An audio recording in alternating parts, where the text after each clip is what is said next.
Nawa ay pagpalain tayo sa ating pakikinig at pagninilay sa salita ng Diyos sa araw na ito.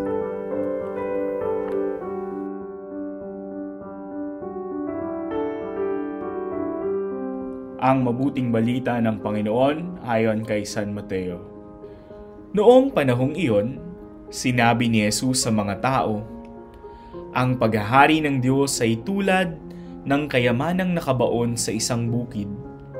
Nahukay ito ng isang tao at tinabunan uli. Sa laki ng tuwa, siya'y humayo at ipinagbili ang lahat ng ari-arian niya at binili ang bukid na iyon. Gayon din naman, ang paghahari ng Diyos ay katulad nito. May isang mangangalakal na naghahanap ng mamahaling perlas. Nang makakita ng isang perlas na napakahalaga, siya'y humayo at ipinagbili ang lahat ng kanyang ari-arian at binili iyon." Pagsasadiwa. Ang paghahari ng Diyos ay katulad ng kayamanang nakabaon sa isang bukid.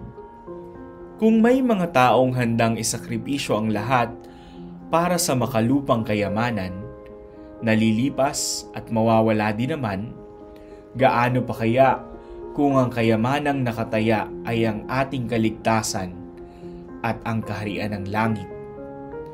Mapangahas at tila matapang ang naging hakbang ng mga tauhan sa Ebanghelyo na ipagbili ang lahat ng iba pa nilang yaman para lamang sa yamang nahukay at natagpuan. Maaari nating alamin o isipin ang mga posibleng dahilan. Batid ng mga tauhan, ang napakataas na halaga ng kayamanang natagpuan nila. Hindi nila magagawang isakripisyo ang lahat ng kanilang yaman para sa isang bagay na alam nilang mas mababa ang halaga kung ikukumpara sa kayamanang natagpuan. Dahil ang kwento o talinghaga ay ginamit bilang paglalarawan sa kaharian ng Diyos.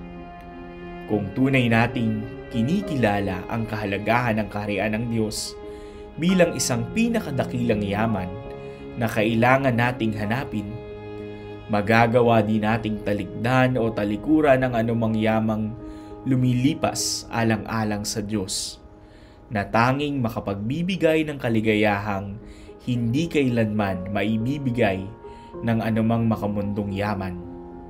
Dahil tiyak ang kapakinabangan sapagkat tapat at totoo ang Diyos sa kanyang mga salita.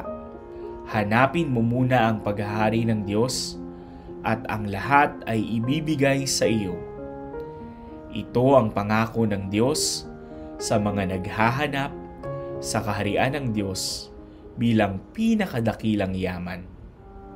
Maraming salamat po sa pagsama ninyo sa amin sa pagninilay. Magkita po muli tayo bukas para sa salita ng Diyos. Ako po si Father Sebastian Gadia III ng Society of St. Paul, all for the Gospel.